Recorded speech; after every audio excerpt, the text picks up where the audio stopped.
Welcome back, everybody. I'm Jamie. I'm Justina. And this is Just So You Know. How are you?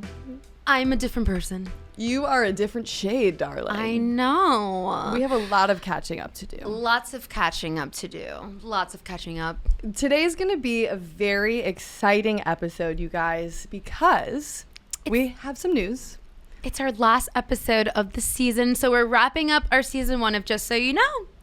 Thank you to everybody that liked the episodes, that supported us, that commented, and we are very excited to bring a new season to you coming soon, hopefully. Yeah, but we need your feedback. We want to know what you want to learn about, everything that we say basically at the end of our episode. We really want to dedicate this time to know what you want to know. Just so you know. Just so you know. Yeah. So in this episode, we have of course we needed to make a grand finale. 1,000%. So naturally, we invited our dear friend, Sharon Gannon, to join us today. She is the co-founder of Jivamukti Yoga. Mm-hmm. She has been vegan since 1982. Insane. This woman paved the way for the movement in the most effective way, which is internally. It's a soul spiritual journey, and I'm so grateful that Sharon did this. What do you mean? Expand on that. Veganism is more than just a diet, you know what I mean? I think people forget that, and like if you're just plant-based and not vegan, you haven't really tapped into all the levels of complexities of what it means to be a compassionate human. And Sharon basically embodies that. And I mean, when we first met her, like I had no idea what to expect, because I was like, okay, she's a yogi. Okay, what does that mean? I've been to yoga classes and I'm like, these freaking ding dongs. Like I wasn't necessarily connected to yoga because I was just like immediately noticing how the teachers just didn't Justina's connect. in a yoga class. She's like, am I doing downward facing dog right? Girl, like, don't even. I could do a good downward dog. I'm like, I'm trying to find enlightenment over here. Exactly, okay? exactly. So it is kind of a crazy story how we met Sharon. Yeah. Because I think we do need to give a little background Start the Shall background. I? Okay. Yes, ma'am. So I get an email one day. And I hardly check my emails, so this girl checks her email nonstop. Yes, but I don't always answer them. So I get an email from this guy. His name's Jocko. And he's like, hey, I love your show, your podcast. Was wondering if you wanted to come interview this woman, Kathy Stevens. She runs Catskills Animal Sanctuary. And I reached out to you, and I was like, this sounds like a lot of fun. We should totally do that. Animals. I was like, weekend in the Catskills? Yes. Yes. So I respond back to him. I was like, yeah, definitely call me tomorrow and we'll come up with a plan. Right. So he calls me and I happen to be leaving this like random yoga studio by my house. Didn't know anything about it. Was just going to classes. I was going to Pilates, yoga, boxing, just in my neighborhood. So I was leaving the studio and he asks me, where are you coming from? Where do you go to yoga? And I was like, oh, you wouldn't know it. It's just a small studio downtown. He's like, no, where? And I was like, it's called Jivamukti. And there was a long pause. He was like, is she ready for this journey? Well, you weren't there. There was a long pause.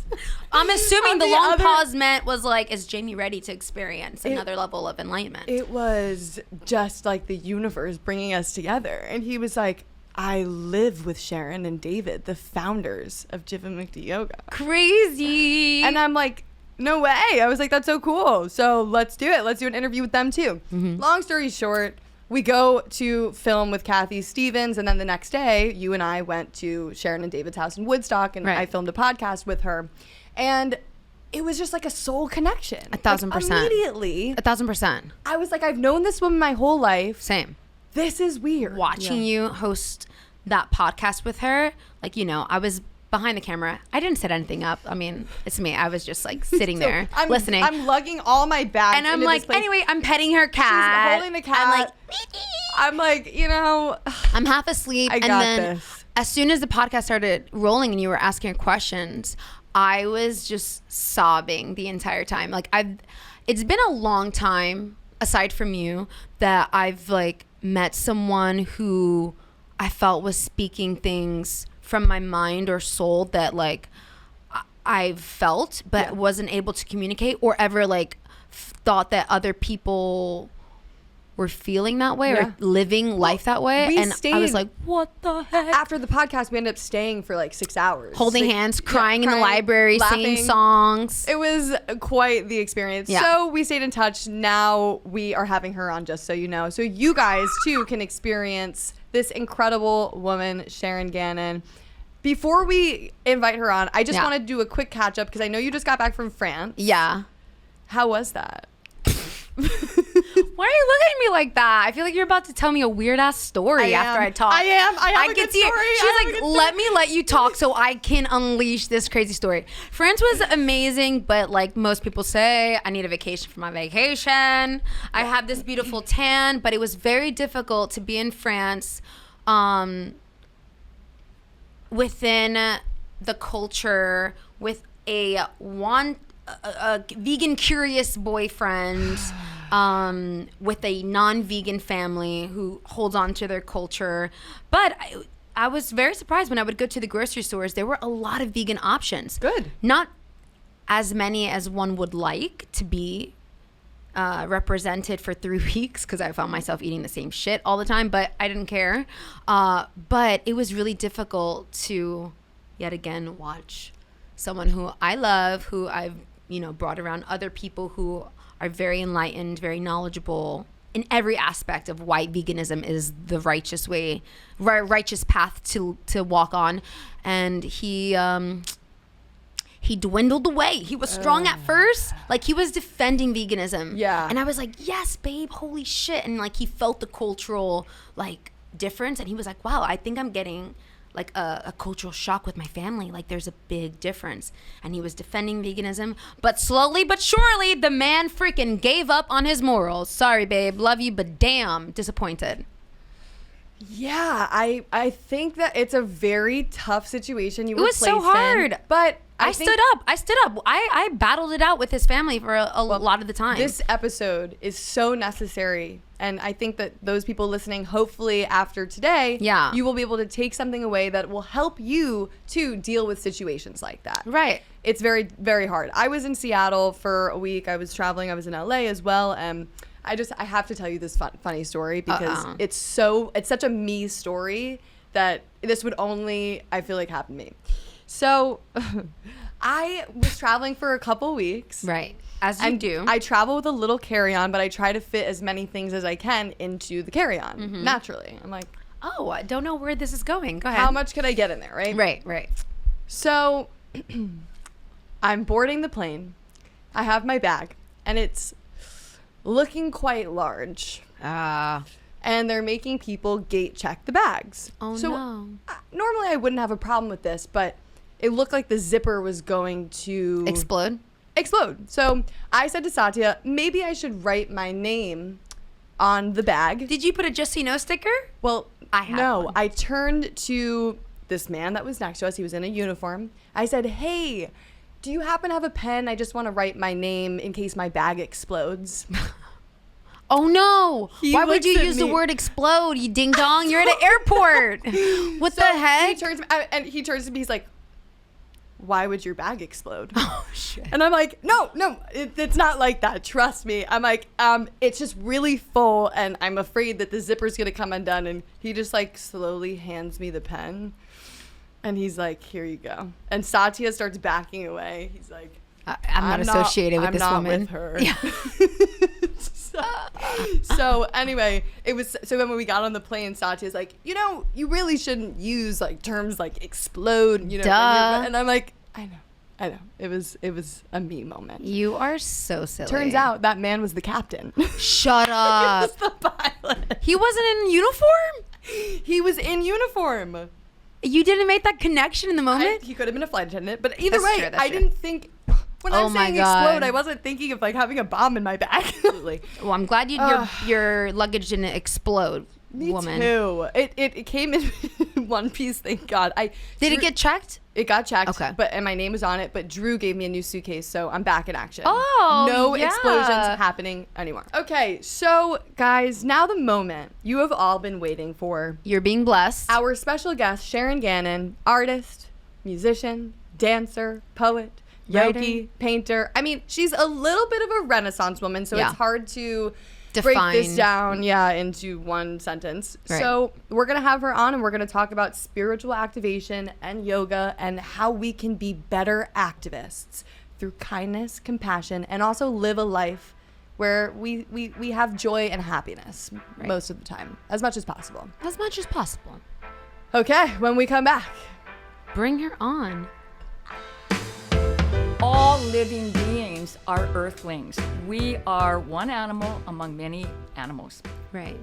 So Patanjali in the Yoga Sutra, the foundation of the yoga practice, is saying if you are interested in yoga, which means to connect to God, or as you guys were talking about, your higher self, your soul, who the innate nature of the soul is happiness, Yeah.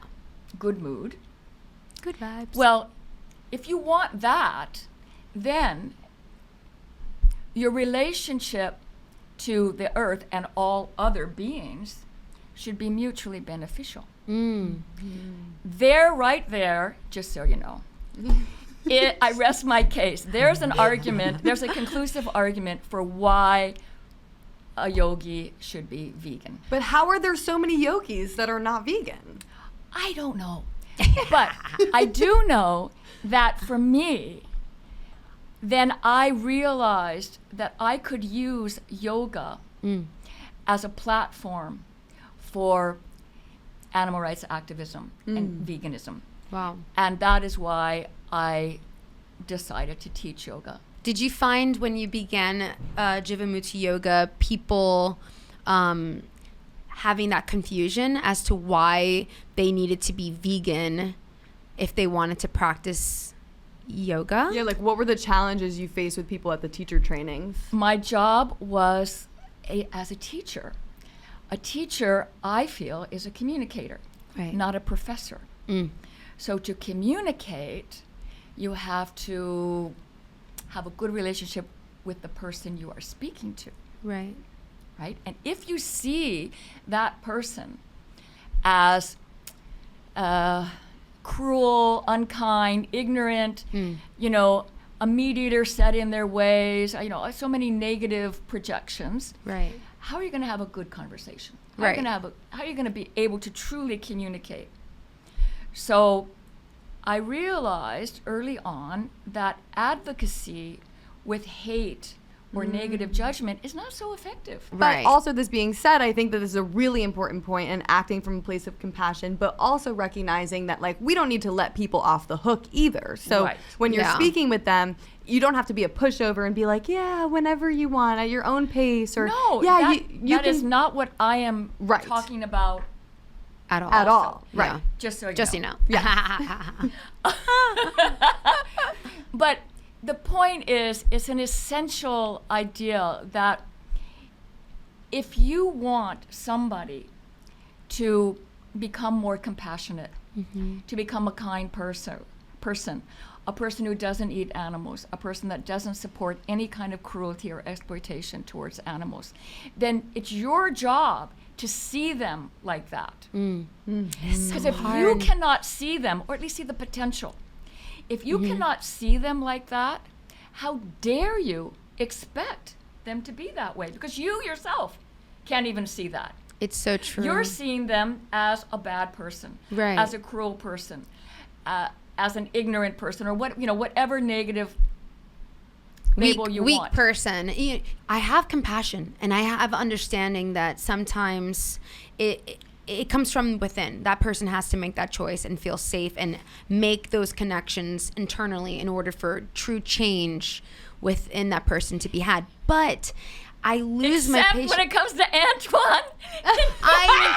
She called you out. Well, it's really And tricky. you kind of lost it.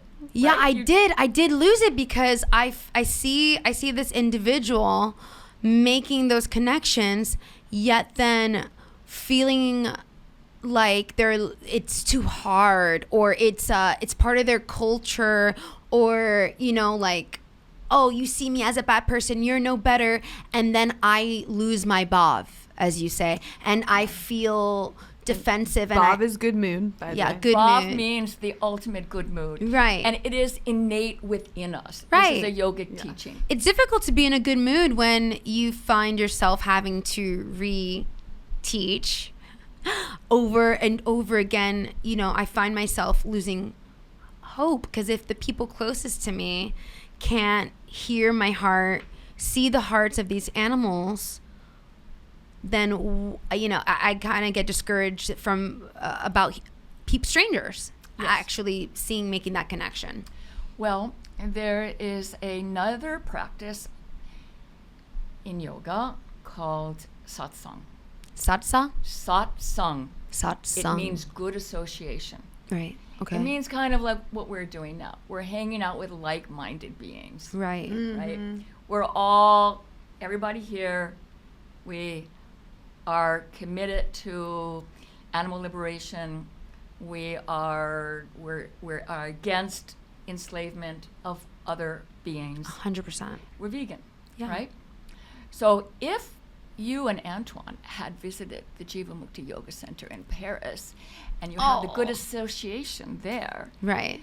instead of having just the association of his family and friends who are staunch, French meat eaters, and then it might have been different. Yeah. Right, because he's in a social situation where he's got his mom in one ear telling him, hey, eat honey, this, I made this for you. You love this. It's cultural. It's like you only come to visit once a year, Right. eat it. And then he's got you on the other hand, and he's like, what do I do? And because the majority of people are eating animals, he feels that he wants to fit in. And I think that and this he is feels judged by me. That is, I think, the essential, when I ask myself, why isn't everybody vegan? Right. Why are people still eating animals? They're resisting. Drinking milk. Right. Eating eggs. cheese. In this day and age, Right. when the information is out there, there's really no excuse. Why are people doing it?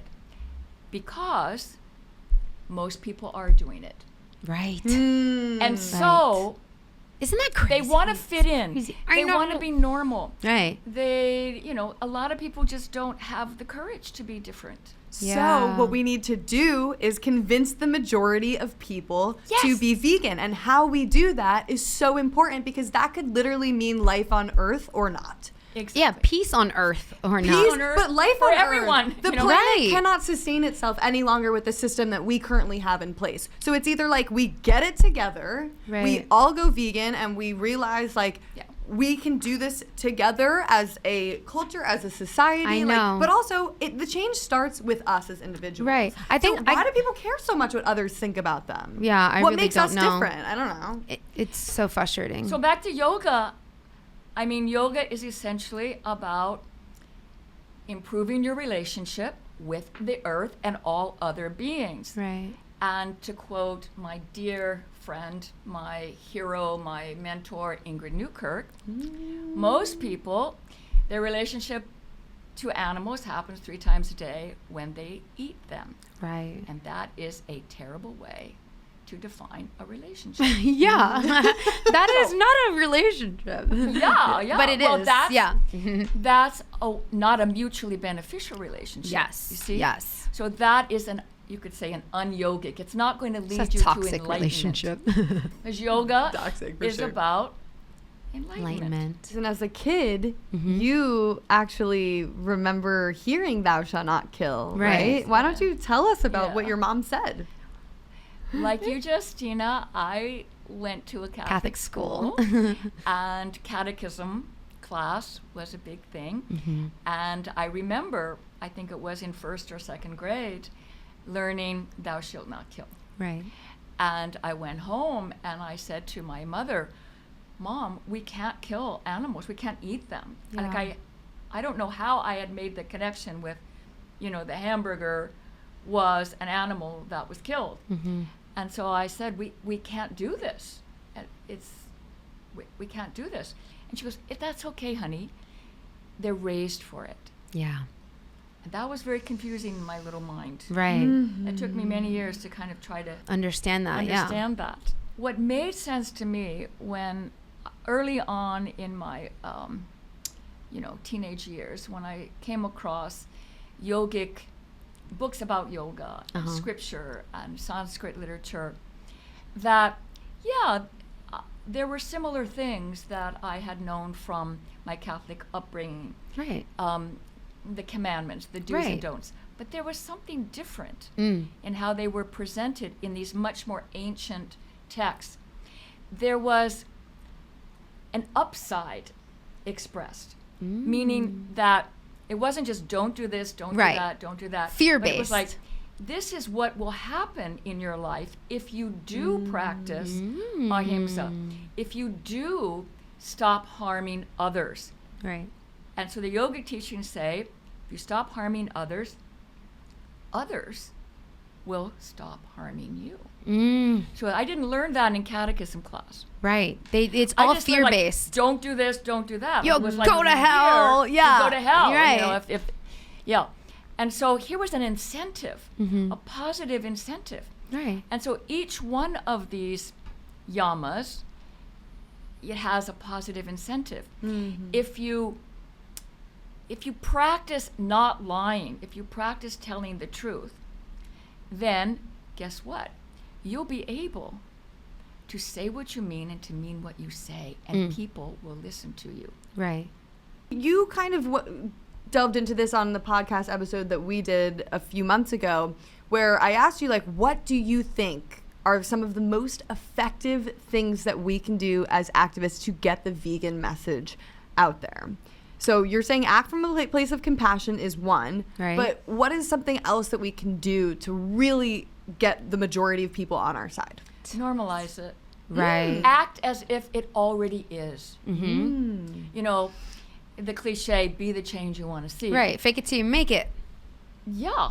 But it's not really faking it. No. If you really have the vision and you really believe that it's possible, essential to be kind rather than to be cruel, that is the world I want to live in. I think that's something we all, the three of us, have so strongly in common, is that, like, we think so big, you know, like we believe it's possible. And so many people, when I have these types of discussions with people who are not vegan, they are just like, the world is not going to go vegan, Justina. And I'm like, well, with the way you're thinking, Definitely. It won't. Exactly. You have to change your way of thinking. But guess what?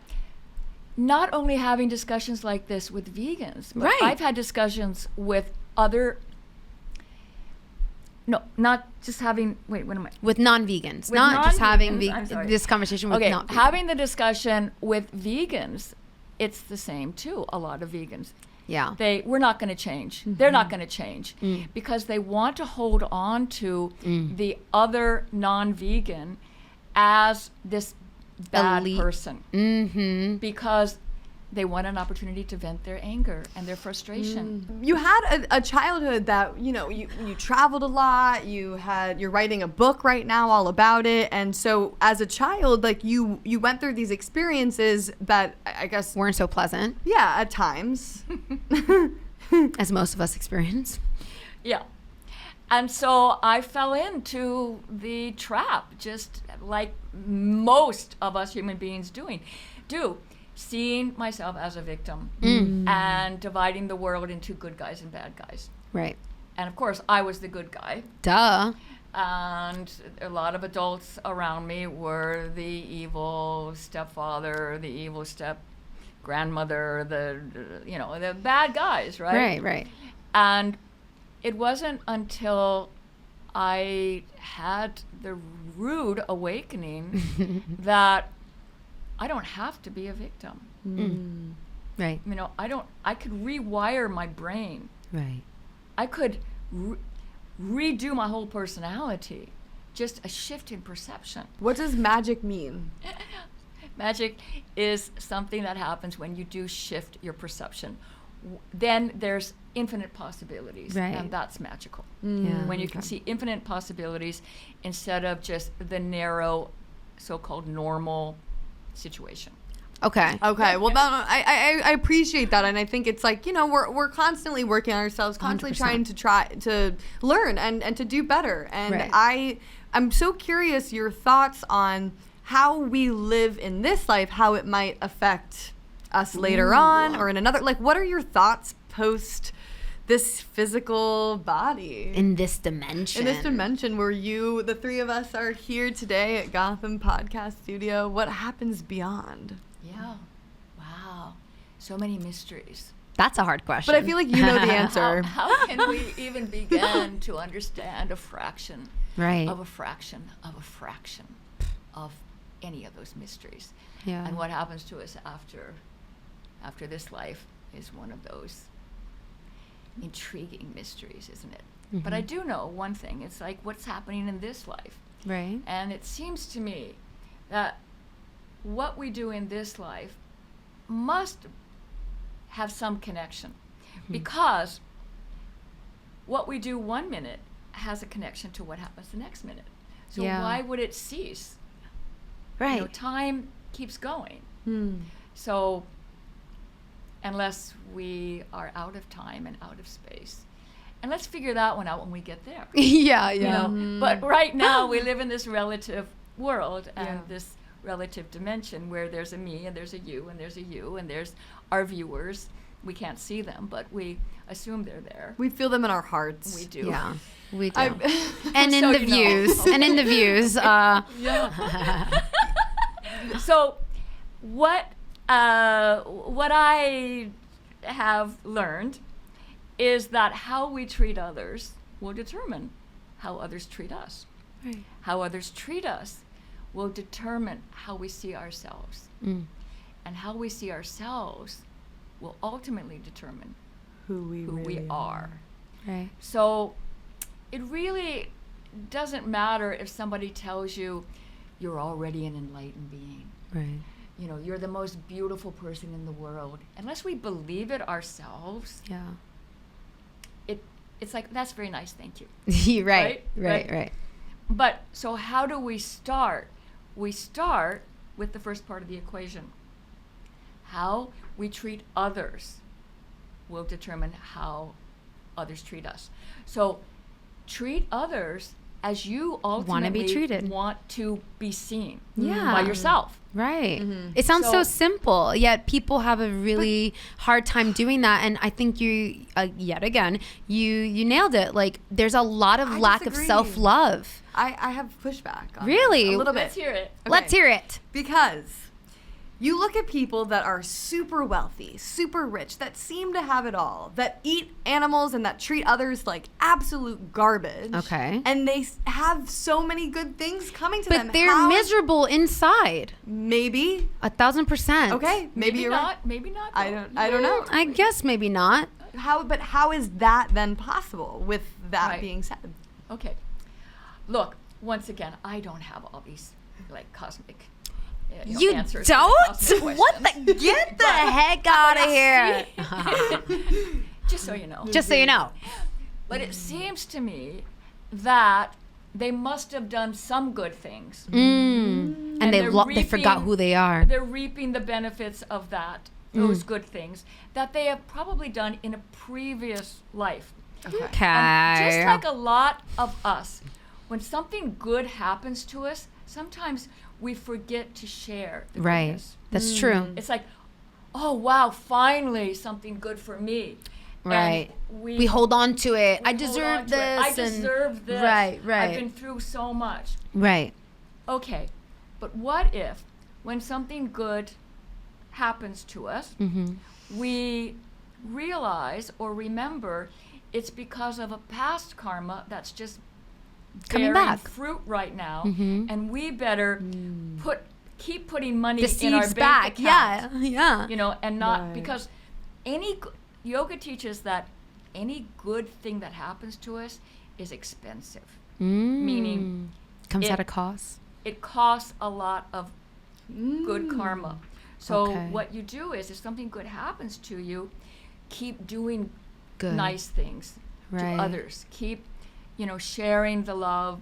Right. And so that person or those people that you're theoretically using as examples who are wealthy and things just, are coming to them and all of that, well, let's see how long it lasts. Mm-hmm. And I think, when people probably clicked on this episode, they're thinking, yoga, exercise, what in the world does this have to do with eating animals? Yeah. And in conclusion, Yes. just so you know, Yes. what are you going to say?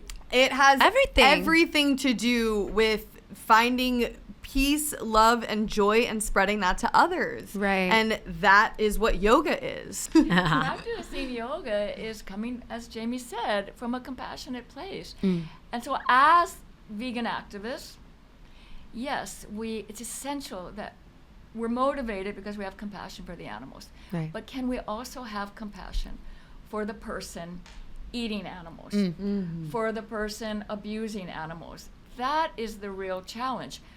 But if we can remember that that person who is eating animals, in just a blink of an eye, they're going to become an animal in a factory farm. That's where they're going. It is. Because that's the kind of karma they are involved in. I often wonder if hell I was realm. also Yeah, a it's a factory hell realm. animal in my past life, which is why I'm so passionate about them. I'm like, was I an abused animal and I came back and I was fighting my way to remember that, to tell everybody to stop doing that to them. Yes.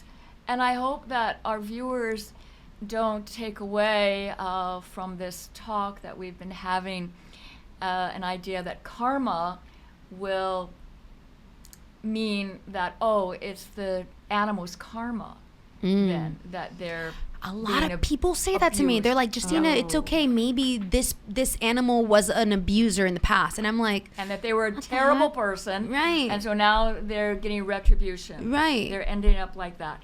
You know what? Maybe not. Who are we to judge that? We don't know. right. But It doesn't excuse it. the more important question that we have to train ourselves to always ask ourselves, what are we going to do about it now? Right. How are we going to relate to that animal? Right. I'm like, well, right now it's not a human. It's a little piggy, and I love piggies. Humans, not so much. Just kidding. Oh God, you didn't learn anything this episode. We have more work to do. Well, stay connected, guys. I'm at It's Jamie's Corner. I'm at Justina. Follow PETA. Follow Jivamukti Yoga. Follow Sharon Gannon. Absolutely. And until next time, We'll be back. We'll be back. Season 2. We'll be back. We'll be back. We'll be back.